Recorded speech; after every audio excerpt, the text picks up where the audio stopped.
My guest today plays the guitar like nobody else. If I had to go to a deserted island and could pick only one discography to take along, I'd choose the one of the Twang Bar King. Because I'd have music of Frank Zappa, David Bowie, King Crimson, Talking Heads, Nine Inch Nails, and a lot of great albums he made himself. I think I'd have a good time on that island. Welcome to this episode, Adrian Belew. Hey, I hate to see you stranded on an island, but I hope you got a good record player. Yeah, but I was some thinking, electricity as well. Yeah. Oh, then I have all your records and no electricity. Hey, how are you doing, Adrian? I'm doing great. I'm having a wonderful time here. I love this country. I love playing around Europe. Finally, again, I mean, after COVID, there was a big drought. And I thought, wow, I just got to get back there as quickly as I can. I was doing this every other year for a while, and I love it. I kind of kept track of what you're sharing the last few years and interviews and such. But if I look at from the outside looking in and see you guys with the Beat band, these guys have some chemistry, right? It's incredible. Yes, the chemistry could not be better. I mean, I'm floating on a cloud in that band because it's really the handpicked band of my dreams. So I took 5 years to make it happen, and I just kept going because I thought, well, if it can happen with this particular lineup and the crew and the management and production team that I have in mind, it'll be the best thing since King Crimson. So I went for it. And the lovely thing is everybody from top to bottom is on the same page, no drama, everybody there just to play their hearts out. It's funny because, like I said, from the outside looking in, it seems like you can feel that. Like these guys have something special going on. Well, you know, I've worked with Tony since 1981 and played with him almost every year because we do a King Crimson band camp in upstate New York every summer.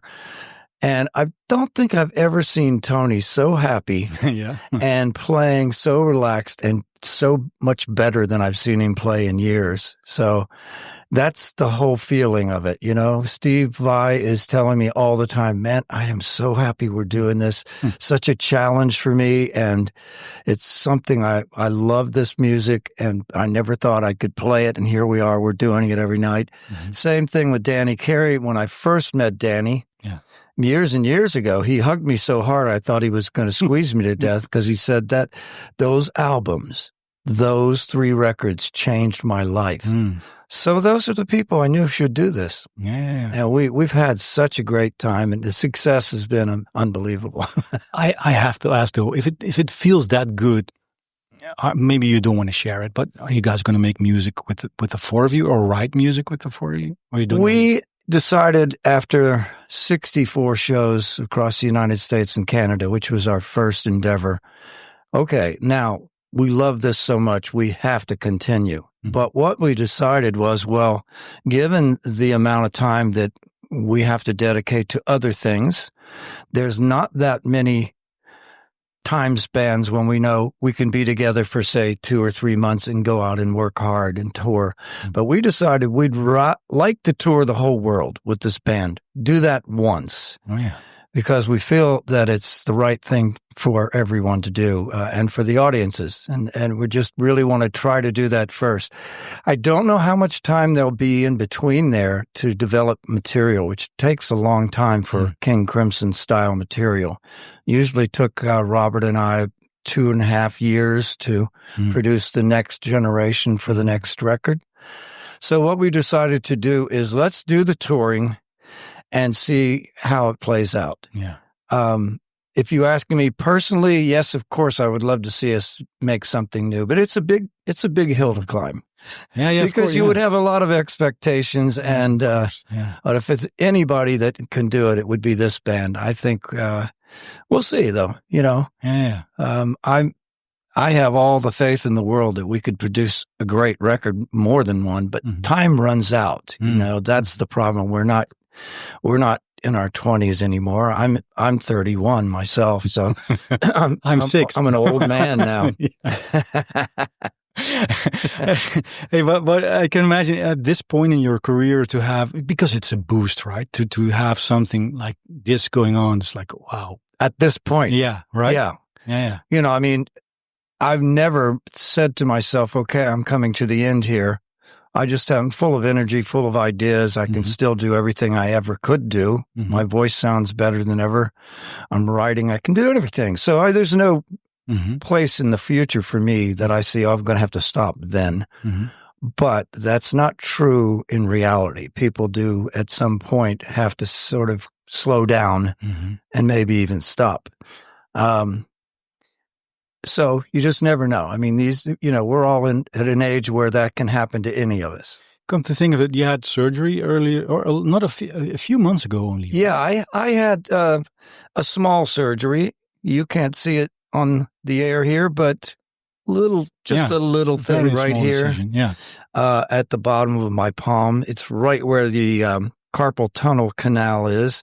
All your nerves go through that tiny little tunnel and spread out through the rest of your entire hand from tip to tip, every finger. And it's not uncommon that after, years and years of playing, it wears out a little bit and you basically have to open it up. It's a very simple procedure. It's not a big deal, but for a few weeks after, you don't want to play much, and you certainly can't play the kind of stuff we play in King Crimson for a while. Well, how was that? Because for a guitarist, that might be scary, right? Like, oh. Yeah. Well, first of all, I had the perfect cheerleader on the sideline, which was Steve Vai, who's had 4 surgeries now. Oh, yeah, of course. Yeah. And I had his surgeon, who is one of the best in the world. He was one of the men who first did one of the surgeons who first did a successful hand transplant. So, I mean, doing, carpal tunnel, he can do those in his sleep, that's nothing to him. It's like me playing a G chord or something, Yeah. So, I felt for sure it was going to be all right. And it is. Every now and then, you get a little ache, a little pain or whatever, but it's no big deal. Versus, I'll just tell you, when I was on the tour, my hand started just completely going numb, my left hand. And I would wake up in my bunk on the bus at 4 or 5 in the morning and it would be burning. Right. I would just have to get up and just try to figure out what to do. And usually by the time we got to the sound check, which is around 4 or 5 o'clock in the day, it would start being better. But sometimes during the sound check, I was trying to play frame by frame and 3 of a perfect pair with my fingertips numb. By the end of the day, 8 o'clock, 9 o'clock, you're going on stage. It was always okay. So that worried me a lot worse than getting a surgery, which I've never had any surgery, but this is simple. Yeah. And knowing what a great surgeon I had, Dr. Azari, I thought, well, I have no choice. but that feeling must have been stressful, right? I mean, like, oh. A little bit, no, I think I always had faith that I'd be able to do it. It was the clock running because we did have a South American tour coming up and I just knew that, okay, by that time I've got to be up to speed. And, just to put a fine point on this part of the conversation, my goal was to be able to play 3 of a perfect pair at the speed that I normally played it. And I got to that speed just a few weeks before the tour started, and I thought, okay, I'm good. Point. Boom. Let's go. Yeah. Hey, back in time a little bit. You're 36, you said, because I thought you were from 49. So I must have. I'm 75. Yeah, of course. Yeah. Going on 17. Yeah. So, but you I was thinking you were like 14, 15 when Beatlemania hit the States, right? Yeah, exactly. And you obviously, you hear that in the Beatles, of course, you played songs by them and John Lennon and all. Please go back with me to that time. 14, 15-year-old Adrian listening to the Beatles. What happened? Well, I lived in a small town in northern Kentucky right across from Cincinnati. And I had joined the junior high school band. So this was 6th, 7th, and 8th grade of school. And I played drums, marched in the parade. I played snare drum. Mm-hmm. And I knew that I had musical ability beyond that, but that's just where I started, and I wanted it, and I loved that.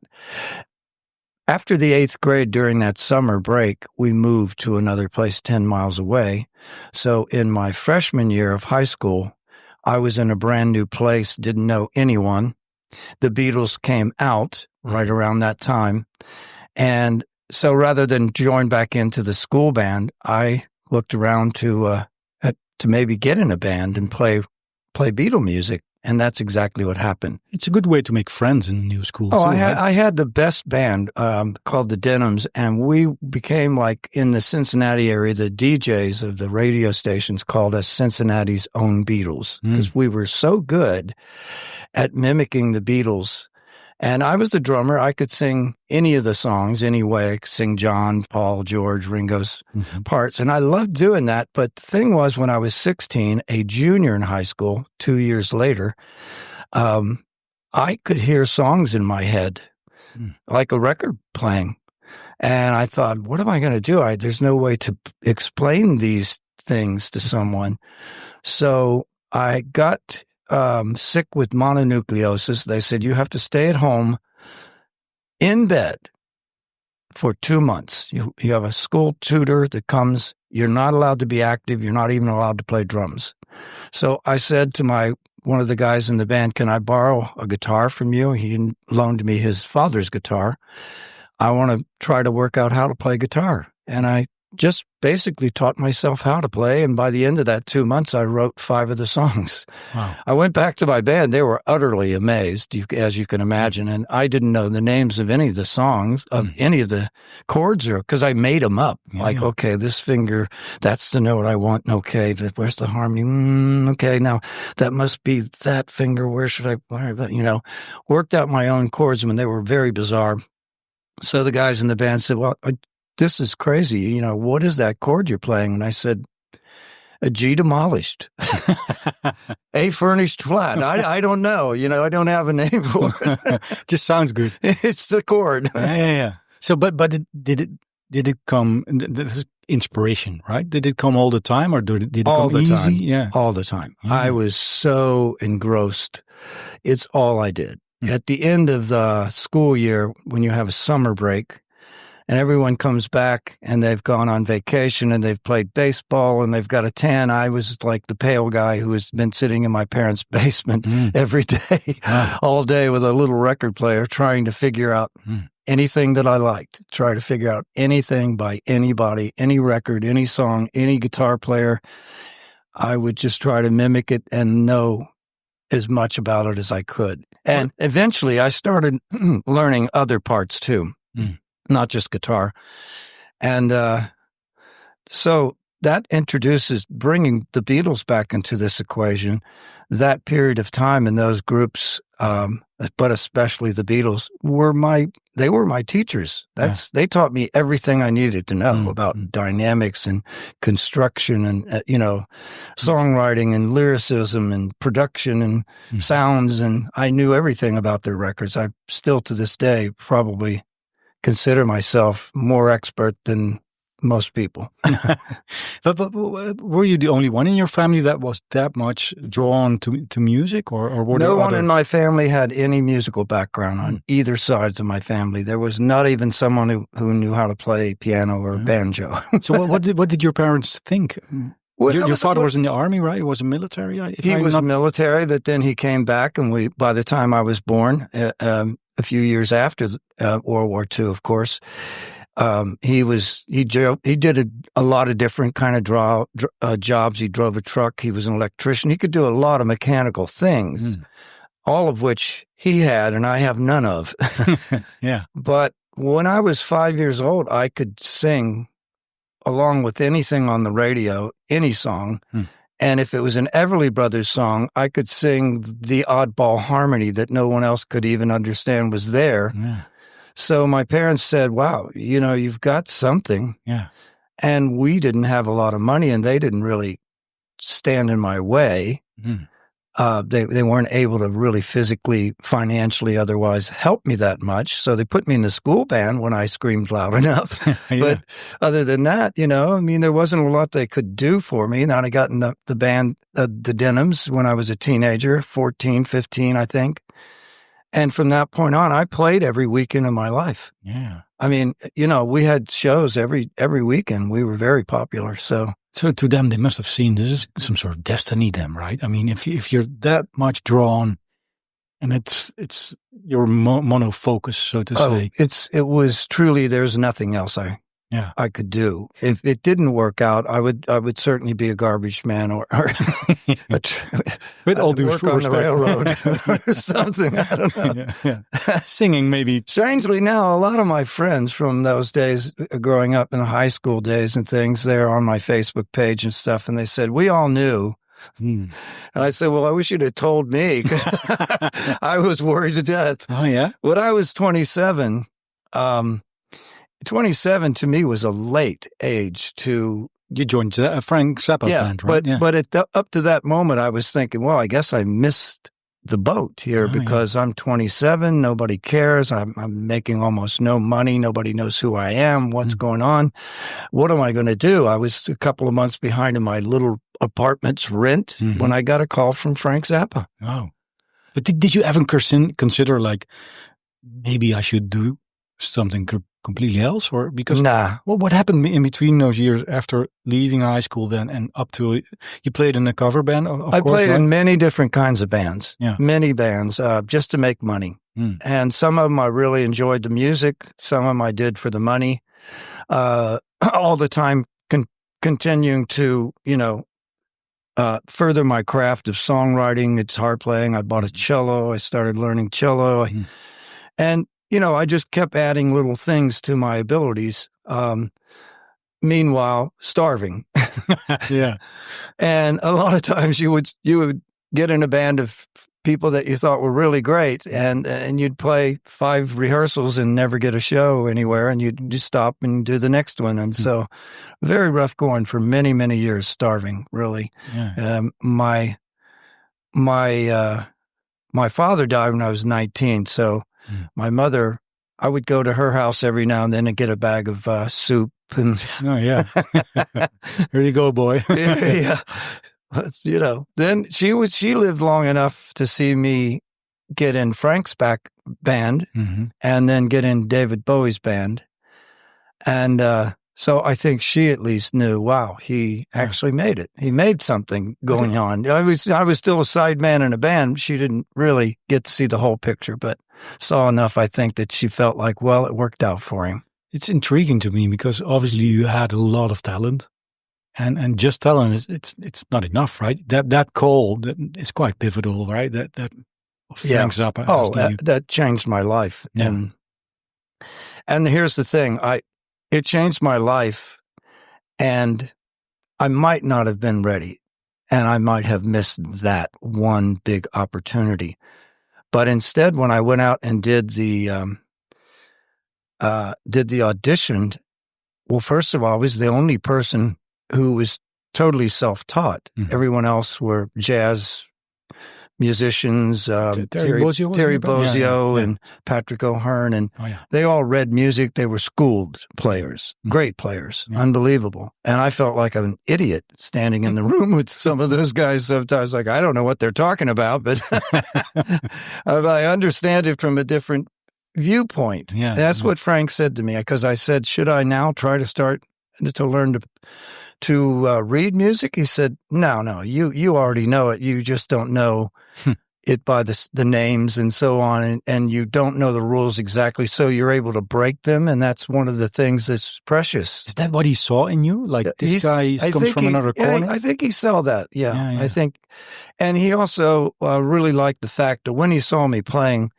in a club and heard me for about 40 minutes, I went through a lot of different songs and sang like the singers, pretty much as exact as I could, whether it was McCartney or Mick Jagger or Stevie Wonder. I did a bunch of songs, and I think he saw, wow, this guy can sing in so many styles and doesn't seem to faze him. So that was important to him in the sense that he could have had to hire a guitar player and a singer, or here's one guy who can do them both. Cheaper on the hotel room costs. but by that time, was your own musical voice? You said, okay, I was writing songs when I was very young, but how was your own musical voice developing by that time? Because you said I was in a cover band, right? Yeah, many cover bands. Yeah. But did you realize, like, okay, there's also the Adrian Belew, the artist, so to say, that has something to say? Well, I was working on it a lot, and I was not very satisfied until around the time I was in Frank's band. And then I began to feel like my songs are now starting to sound like somebody, and not just all the people that I've learned from. Yeah. Now, I could write a Beatles song for you sitting right here, right now, but to write an Adrian Belew song. Yeah. And then, I kept going, and I kept trying to wait for the day when I would get the chance to make my own music.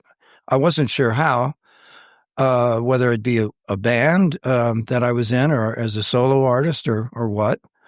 And then, suddenly Robert Fripp called and handed me the keys to the castle. Yeah. Like, here, you're going to be the songwriter, you're going to be the lyricist. You're and going he to be said, the I'm still man. the king, or? Yeah, but I get to be the king.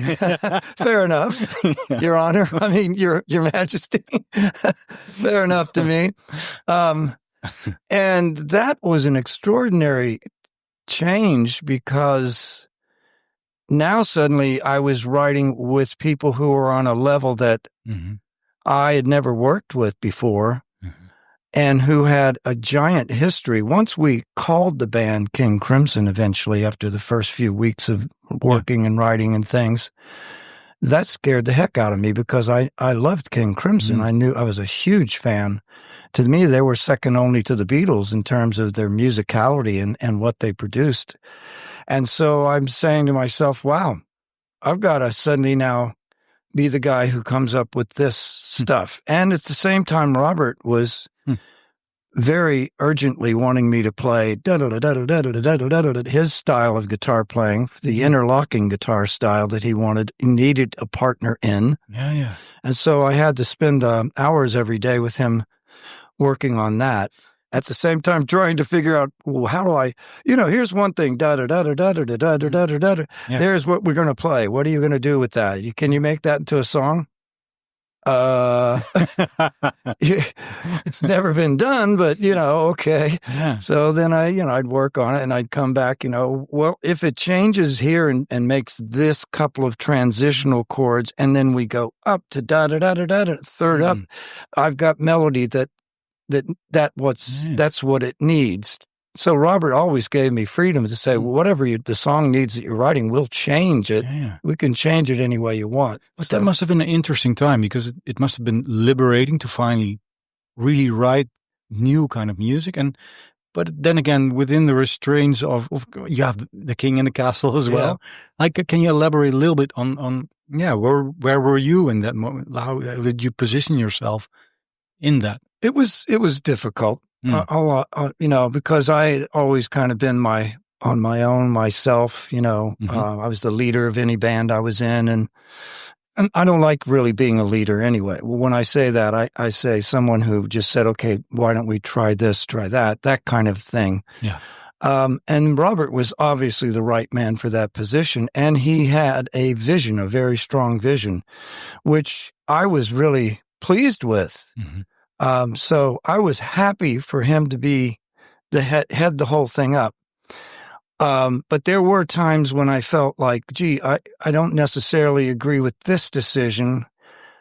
What about this? But then that just seemed not to be the way it should be. Everything had to follow the letter of the way he wanted it, which in retrospect, that's exactly what I needed. So I have a lot of great things to say about it. And the bad parts of sometimes feeling like, wow, I'm second place no matter what I do, was something I just had to deal with. But it was so good that it wasn't that hard to deal with, because there's there's nowhere else you can go to get to that level of music. And there I was doing it and writing it and performing it around the world. So what do you say to that? But what was, because by that time you were releasing your own solo albums, 81, 82, I suppose. Was that some sort of counterbalance that you needed? It was, yeah. That was the other beautiful thing about it, because I said, well, it doesn't matter if this idea I have isn't right for what we're doing in King Crimson. That's fine. I'll use it over here in my stuff. And I didn't feel any pressure with my stuff to have to watch what I say lyrically or anything, because I didn't want to embarrass the other guys. In my stuff, I could sing crazy things and funny things, or just be wild or whatever, and not be embarrassed by that, because it's my personality that's being expressed, not a group personality. And so it worked really well to have that. That really helped me a lot. So that gave you confidence. Gave me confidence that, well, I've got another thing here. And in fact, when we finally decided whether or not we would all play together, that was my first thing that I said, well, I don't know that I can do this full time, because I've just signed a record deal to do my solo records. And Robert said, simple. We will do King Crimson half the year, and everybody can do something else the other half. Yeah. Good answer. Fair enough. Fair enough, yeah. Hey, just a small step back, because I'm sometimes intrigued, because your stint with Frank Zappa was obviously quite short, right? Yeah, 10 months. Yeah. Did you sometimes in hindsight think, I wish I'd spent some more time in his course. I intended that to happen. When David Bowie stepped into the picture and offered me a job to join in his band, at that time, the Frank Zappa tour of Europe was finishing. My 1-year commitment was coming to an end. Yeah. And Frank had said to everyone in the band that he was going to rent a film editing machine and would take the next 3 to 4 months editing the film that would become Baby Snakes. So he said, if you want, you can go do something else. Or if you don't, I can keep you on retainer. Well, I thought for sure, I'm just going to stay on retainer and hang out with Frank. I'm learning so much, and I love Frank so much, and he's doing so much for me. But then David Bowie came along and said, well, I'm doing a 4-month tour. Would you like to join my band? I went to Frank after that. And in the back of the bus one day, once I knew it was a reality, my manager called me and said, yes, David really has offered you a job, and you can do this if you want. I went to Frank and said, what do you think I should do, Frank? Should I stay on your retainer or go with David? And he said, yeah, you should go with David. We did a handshake. That's the way you did things with Frank. Shook my hand, and he said, yeah, go with David. When you're done, come back. Okay, that's what I thought was going to happen. But 2 things changed. First of all, Frank did not do the editing. He instead turned right around and fired the rest of the band and started a whole new band with different players. So at least I wasn't one of the ones who got fired. But shook hands before. But there was no longer a band to go play with Frank, and he didn't do that. And secondly, David's tour went for 1.5 years, not 4 months. They kept adding on parts of the world. So he's such a completely different musician than Frank, of course. Like how was it shifting from Frank Zappa to, he was genius, right? And another genius, David Bowie, like in a completely different way. Well, Frank wanted you to play music correctly and consistently that he wrote. It wasn't really about your input so much, although he welcomed you being able to do interesting things, or a crazy character, or wear a dress on stage, or whatever. That kind of stuff came with the deal. But really, what you were doing is playing Frank Zappa's music, and it was an honor to do that. And the learning process was so intense. I learned 5 hours in 3 months of rehearsal, 5 hours of Frank Zappa music. David was the opposite. He liked to put people in a position to just sort of come up with their thing, and he would use it somehow. So he basically said to me, I just want you to go crazy on guitar. I don't, that's all I want. I'll be Mick Jagger, you be Keith Richards, or however you want to put it. That's what I need from you. What happened in your head then? If somebody asked you like that after a stint with Zappa, I felt really, well, okay, this is my chance now to, fly away on guitar. I didn't really think of myself, honestly, as being a guitarist at that point. I thought of myself still as being a recording artist, wanting to be a recording artist person, singing and songs writing and stuff. Yeah. But by the end of that stint with David, I was, certainly known more as a guitar player than anything else. And then that just kind of went right straight into Talking Heads with almost no pause. And they wanted the same exact thing. In both of those situations, they didn't need a songwriter or a singer. They needed someone who could do colors and sounds and change the music somehow without having to actually write in any of it. Because creating color, so to say, you became really good at that, right? With the guitar. I mean, like I said in the intro, there's nobody who plays like you. It's like, whoa, you hear sounds and you think, what's this? And it's to me, it's great, Was it by that time that you started to rediscover the guitar in that way more? I had started to discover some things just before I joined Frank's band, and I was still playing in cover bands, and it would be simple things like I would play a solo, and at the end I would go, make a car horn or something, or I'd put some seagull sounds. And I was working on this idea that I wanted to make the guitar sound like it's not supposed to sound. And I was good at sound. I could identify the components of sound. So I could go, what's a car horn really sound? Well, it's this. And I saw a guy on television once make his cello sound like a seagull with a bow. He went, I said, surely there's a way I can do that on guitar. And I got out my slide and I figured that out. And then one day I had written a song called Lone Rhinoceros, so I was trying to figure out, well, what is that? What would a rhinoceros sound like? And I put together just a couple of effects and a couple of hand techniques, and suddenly I had this roaring, hoofing kind of thing, which is not what they sound like, by the way. And then, of course, by the time I was in Crimson, I'm working on elephants by then. And one day I'm doing an elephant kind of trumpling thing, and everybody's looking at me in rehearsal like, well, we got to do something with that. Yeah. But these are the things on the edges, right? But also in the core of your playing, like you kind of hear color, like that's the word, right? I like to use the guitar to orchestrate everything, anything. And my favorite thing is to take the guitar in a place that you've never heard. And in doing that, you always find, oh, now what do I do with this? This is only worth something if I can transfer it into a piece of music or a song.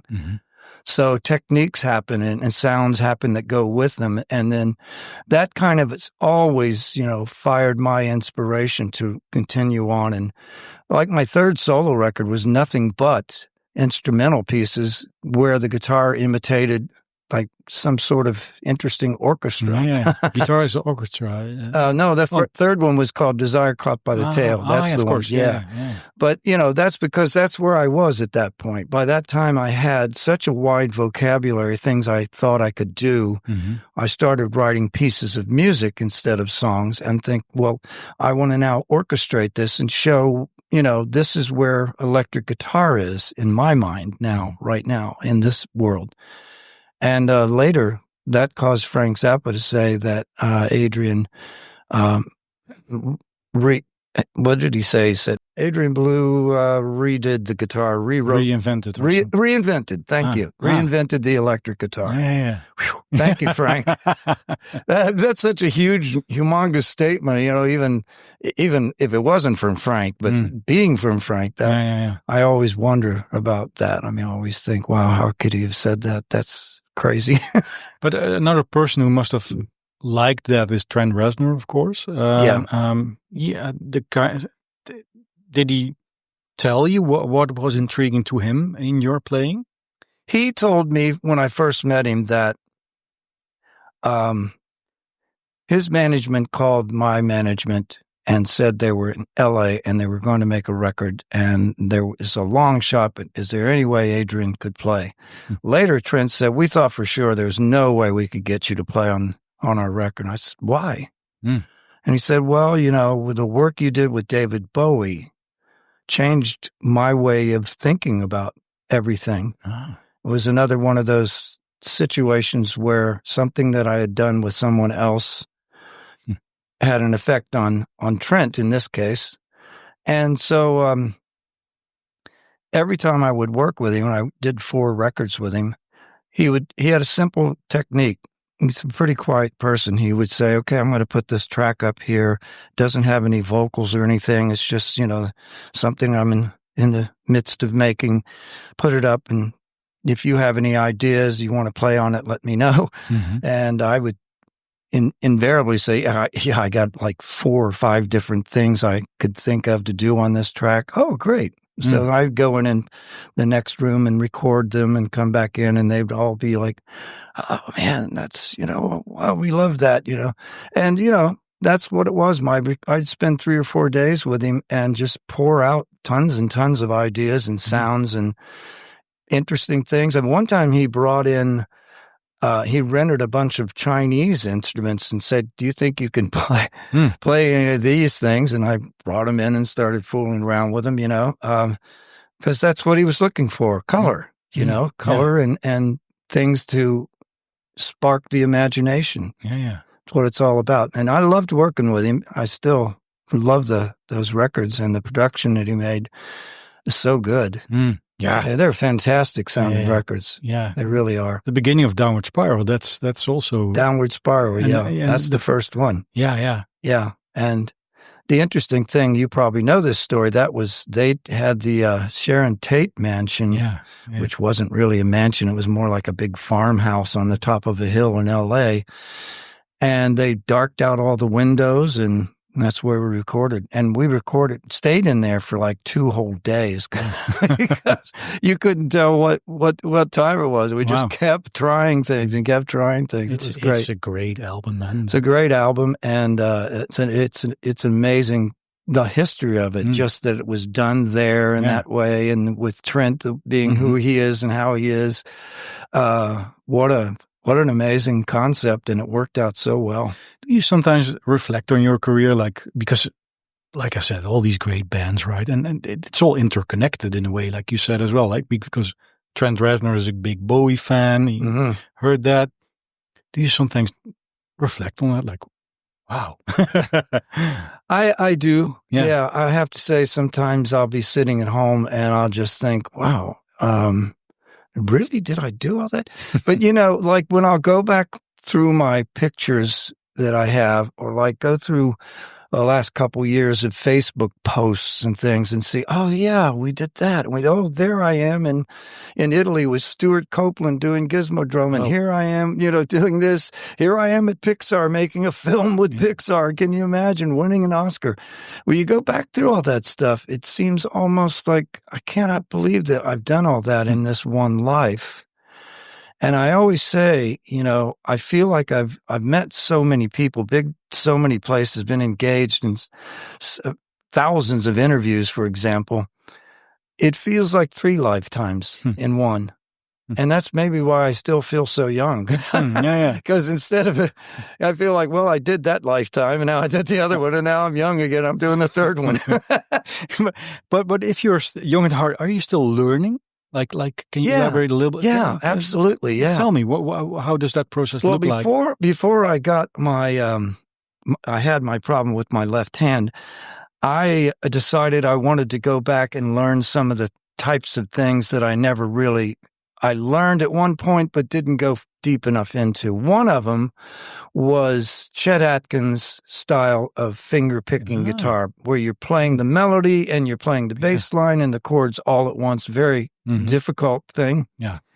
And I just started doing that, and I learned one of his songs from the 50s. And it's very difficult. it took me months to figure out and get it perfected. At the same time, a friend of mine who comes to our camp every year is an excellent classical guitar player. And he had done an arrangement of a David Bowie song. And he played it one night at camp, and I just said, that's incredible. Can you teach me that? He came to my house in Nashville, flew down, and for several days I filmed him. Oh, yeah. And I then got into classical guitar, and I taught myself how to play that piece. Nice. Da da da da da da da da da da da da da da da da da da da. That song, what is it called?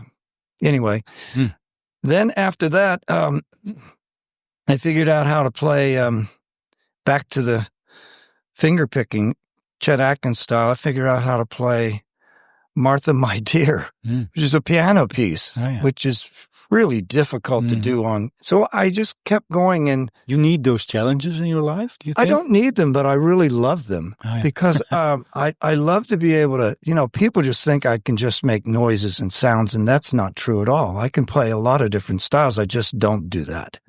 Because everyone else does it. I don't feel compelled to do it, But sometimes I feel, and this is what was happening in that period, it was about a year ago, that, I really love being able to just sit down and play on a guitar with no effects, nothing, acoustic guitar, whatever, and really do something that the listener would go, wow.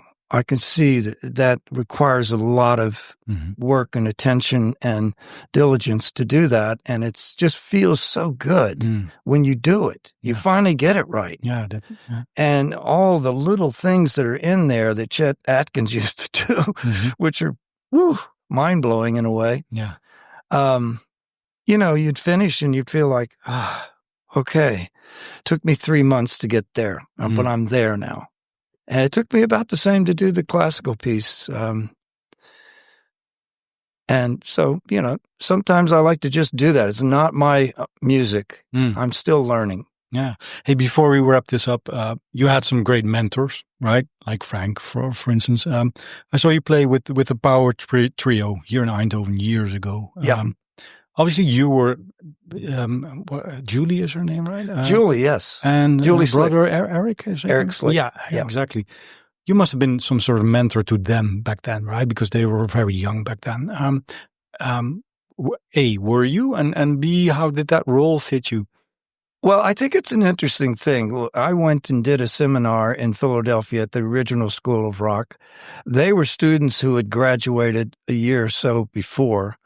But they were so impressive that Paul Green, the guy who invented the school, said, hey, while you're here, can I bring over these students and you play with them? Because I just think there's something really special about these two kids, their sister and brother. He plays drums, she plays bass.